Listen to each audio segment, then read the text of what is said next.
welcome to Meet the Changemakers with me, Dr. Audrey Tang. It's the show where I speak with charities, with causes, with social enterprises who are doing something to make those changes in society. And tonight I am absolutely delighted to have Anne Wankiri of the United African Association and the Dancing Drums here to talk to us about diversity and, more importantly, inclusion. Welcome to Meet the Changemakers, Anne. Thank you very much, Dr. Audrey Tang. Nice to see you again. Oh, it's great to see you again. And we had such an interesting conversation during the pandemic where I know you started a food bank and also tackled a lot of the loneliness that was going on within your community. Yes. However, it wasn't just about the loneliness and about the food. It was that there were certain specific individual needs that were not being met. Do you mind telling me a little bit more about your motivations and what happened? Absolutely. We started the food bank really because there's a lot of, we're serving the African community mainly, and there's people with no recourse to public funds who are working as carers and support workers in care and nursing homes. When the pandemic hit, the care and nursing homes didn't want the agency staff to come.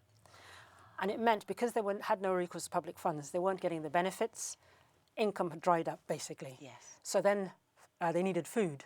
So that was the one thing that we could provide. So we applied for a grant to get food. And we wanted to provide African-specific food. Yes. The foods that people know. I mean, with the traditional food banks, yes, they're brilliant, but a lot of people are not really aware of mushy peas and other foods that they've never had before, and they don't know how to do. I mean, we had an offer of celeriac, and people just didn't know what to do with it. Yes. So we kind of started that to offer the traditional the staple foods of Africa that people have been used to, and we've continued that way, doing the food bank since. It's not really stopped. It's been going on every week since April 2020. Wow, and I think this is so important because I think that's something we don't always recognise. Yeah. People want to donate, they want to make a difference, they really want to help. Yes. But without knowing what sort of things to offer and what sort of things to do, it becomes really difficult. So what do we need to be mindful of when we are offering our services to a charity or to an enterprise that's doing something for a specific community? I think it's just the awareness of their traditions, of their beliefs. I mean, when we started, we do offer meat with our food parcels, fresh meat. We just buy it from the butchery and kind of distribute it more or less straight away. And for the first few sessions, we hadn't actually considered the Muslim people because they have halal food. Yes. So then they came back to us to say, we can't have this. We can't have this because it's not halal. So then we changed, so all our meat that we give out with the food parcels is halal, just to take that, just to be as inclusive as possible. That's something that's so important because it's like things like cans with ring pulls or without ring pulls. You might have somebody who's elderly who actually doesn't have the dexterity to use a tin opener. Exactly. And those things make a huge difference. They do. We do need to be aware of it. What are, do you think, some of the main gaps that society does need to address when it comes to true inclusion? I think it needs to kind of address the fact that people are different. People come with their own beliefs and their own traditions. There was a conversation I had last week with one of my colleagues who said poverty in the UK is different from poverty. He usually says, poverty here, you've got a television, you've got broadband, you've got a mobile phone. There, you've got absolutely nothing to eat, and you've got to go out into the bush to see what you can get. So poverty, and although he still says he's poor here, it's a different type of poverty. Yeah. So it's those kind of traditions, and also a lot of people that we support have pending immigration issues. They may be waiting for a decision from the Home Office. So during that time they can't work. So then you'll get a family living on £30 a week. Oh, gosh. So they can't do anything. No. They can't do much. They can't feed themselves properly. No. So then they go into junk food, and then there's health issues that go into play. Yeah. And these kind of issues were raised particularly during the pandemic. I mean, it's even simple things like the vaccine for people who are undocumented, maybe overstairs, who hadn't registered with GPs. They were scared of catching COVID. Of course. And the opportunity for the vaccine wasn't there. So then we spoke to public health to say, could you put on a vaccination clinic for this? And then that started. So that started that process. And that people were so relieved getting that, because some people did want the vaccine and didn't have the opportunity before. So there is that. Yeah, and that's a really important part of your work, because with the food bank, you've made that connection, and it's almost, I guess in psychology we call it that safe space. You know, you come in, you see the same people, there's a consistency, there's a trust that's built. So at that point you feel more able to say, could I ask you about the next thing and the next thing? Yes. And do you find that's really helped in terms of the community? It does, because I think when you give a food pass, you're not just giving a food pass for that week. They're coming to tell you their other issues, thanking you, acknowledging, and you become friends. And actually, they've now become family, so that even people who are no longer need the food parcel come back and volunteer. And when they're in a better financial position, they actually donate. There's a lady who donated furniture, food, clothing, and everything, because she was so grateful that we'd supported her at a time when she didn't have anything. She'd lost her job, and she had no income. So she was really grateful, and then she continued to support us in that way. I think that's something that people don't realise, actually, that if you get the opportunity to volunteer or to make a difference in someone else's life, even if you have next to nothing, you have a sense of pride and you have a sense of, I've helped. Yes, absolutely you do. Because when we started out with the food bank, we only had 4 volunteers. There was 4 of us. Right.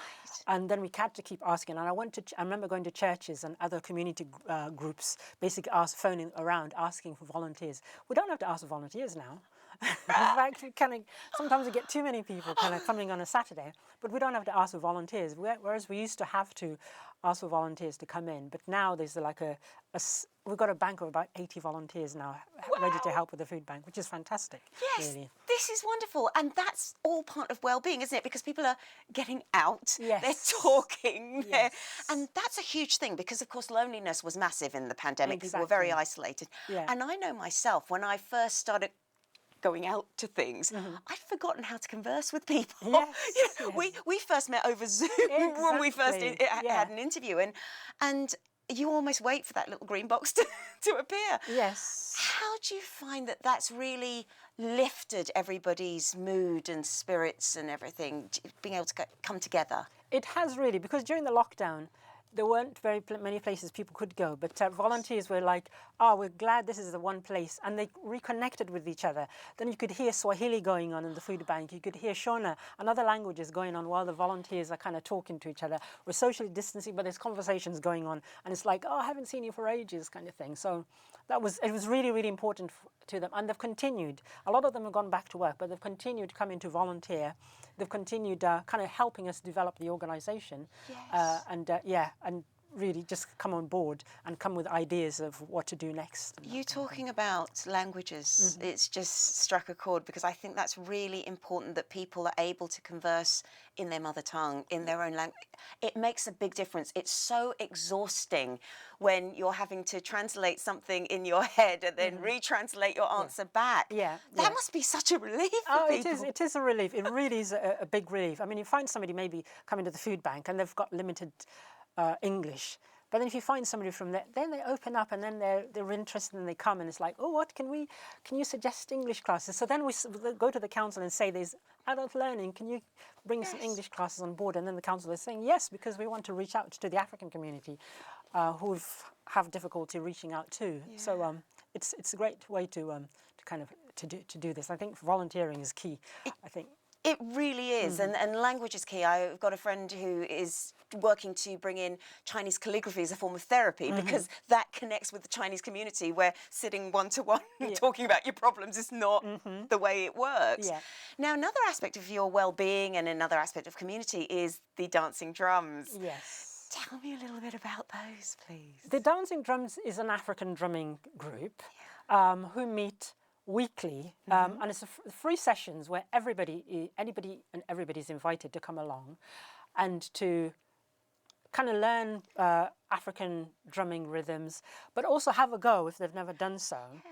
So it's a free event, but we also provide food as well. So we have a social aspect to it. So we kind of maybe have an hour of drumming, have half an hour of food, and then carry on with the drumming after that. But there's so many friendships formed during that, and you find isolated people come to that, and for some, it's their only social activity for that week. Oh my goodness. So that's become really, really kind of important for us, and we're really pleased with that. And although it started off as an African drumming group, it's so diverse.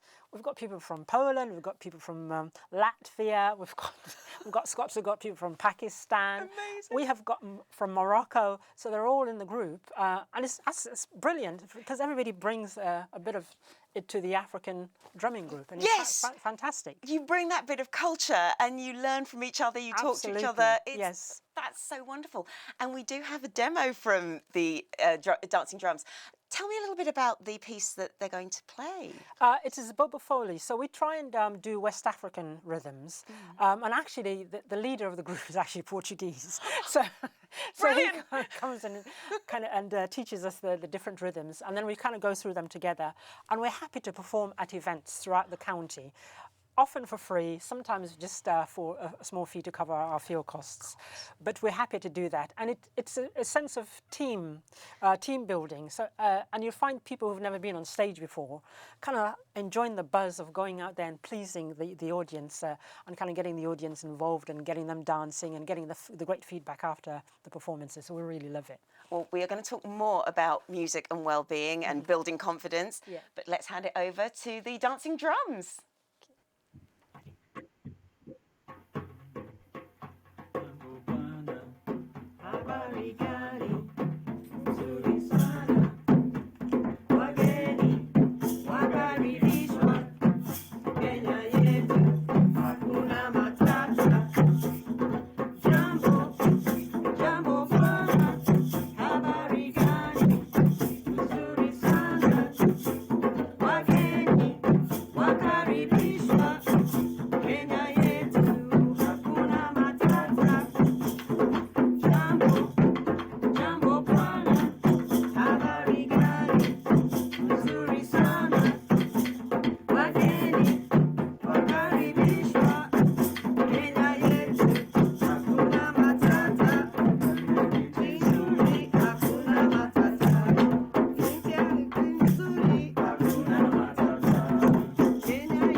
Amazing. It's just so uplifting listening to you. And I was really pleased to be walking behind you in the Pride Parade in Northampton. It was fabulous.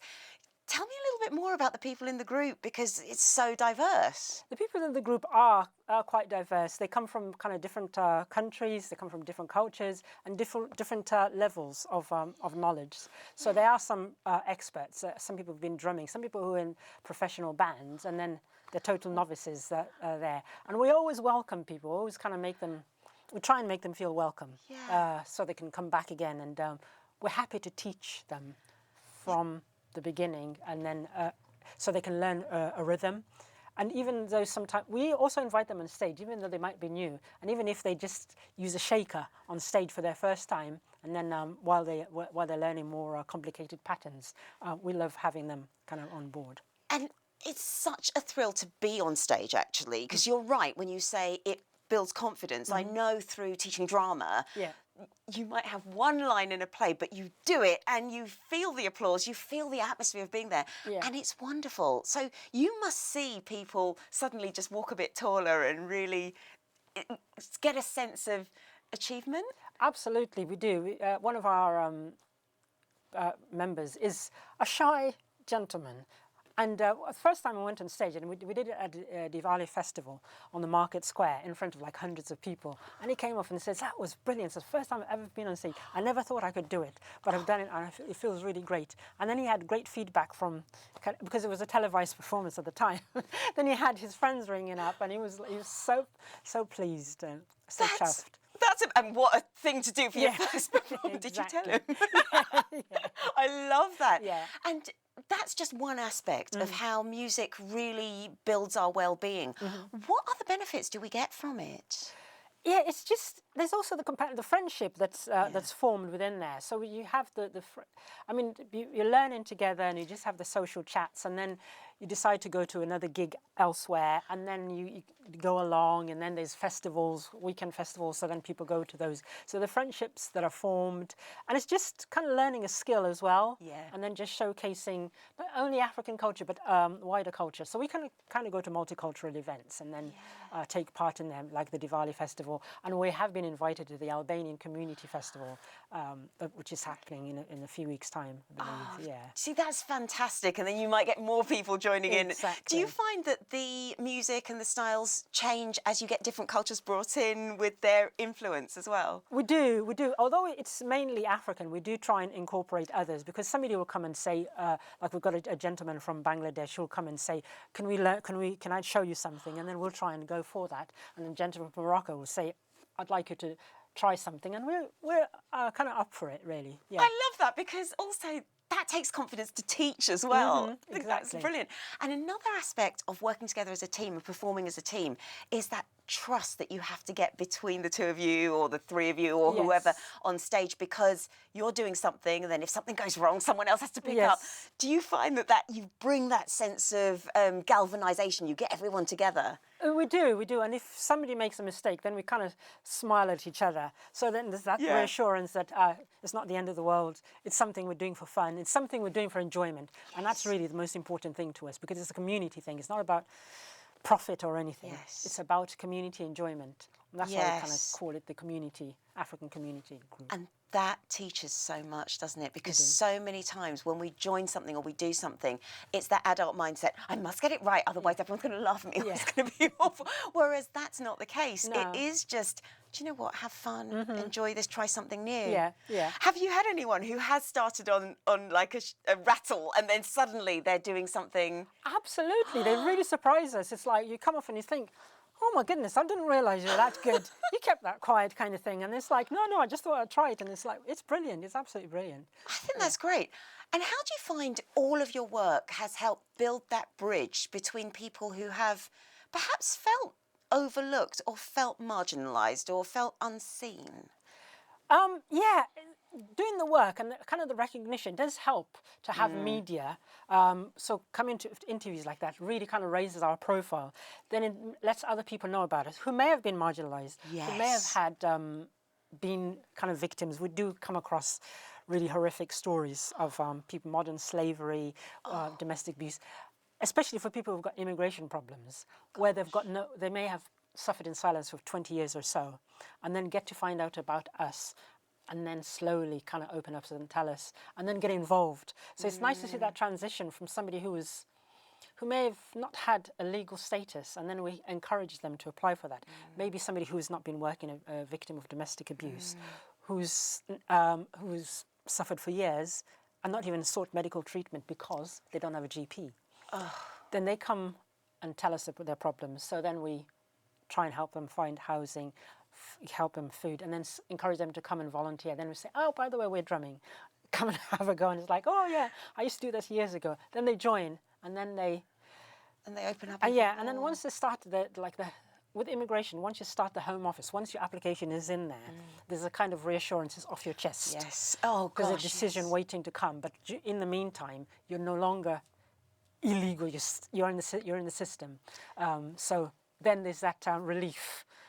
These are huge issues you're dealing with. I mean, on the one hand, we can say, yes, it's a community and a food bank and drumming, but really what it's allowing people to do is voice things that they might have kept quiet for decades. Absolutely, yes, we do find a lot of those cases. So a lot of our work is one-to-one. Sometimes we get encouraged to do like group work, like a lot of charities, but we can't do that because we get a lot of individual cases and people want to talk to you one-on-one. Yeah. So it's kind of sessions where people are talking to each other do not work for our community, we've found. They just want one-to-one support. You're providing a huge service, and it really is that bridging of the gap, because so often when people know they might need professional support or whatever, either they can't access it or they don't dare reach out for it, or it's just one of those things where it's not appropriate for them. Yes. And so it's just wonderful to have that little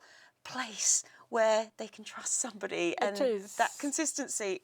It's just, that's so amazing. And it's just nice for them to speak to people who understand. Yes. We might not be able to offer solutions. We'll try and help. We can't always kind of offer solve their problems, but we'll try and help. But we understand. Or if not, we'll find somebody who understands them. Yes. And I guess not having the extra pressures with targets or whatever to be met, you've got that ability to go, I know what you need, and this is how we're going to help you to get there. Yes. It's fantastic. How do we book you as the Dancing Drums? How do we come and join you? How do we become part of this amazing work that you do? Thank you. Well, we do have our information on our website, www.uaassociation.org. We're also on Facebook. And also, the community centre we play at is a council-run community centre, Leicester Street Community Rooms in Northampton. And from 6:30 on Thursdays, anybody's is free to come, is invited to come along. We do have spare musical instruments that people can come and have a go with and just chat to us. Yeah.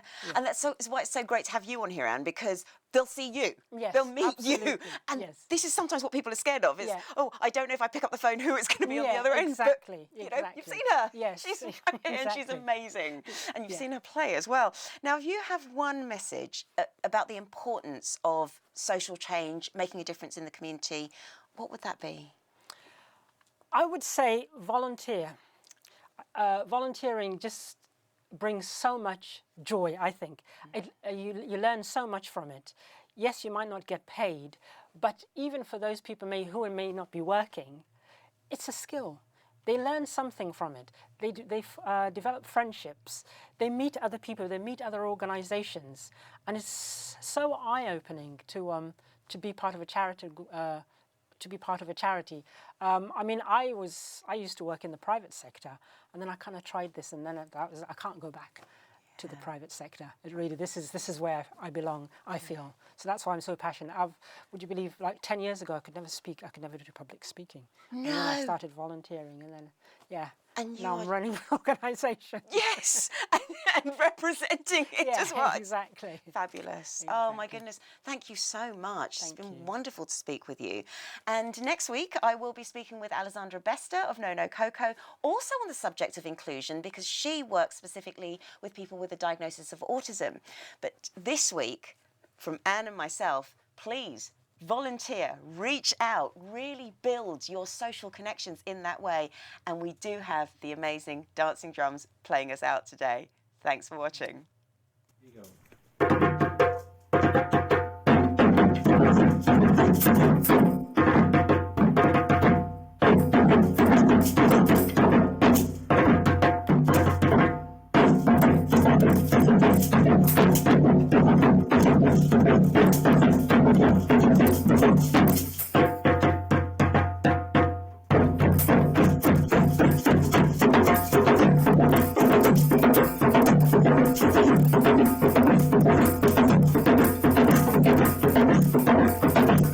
Thank you.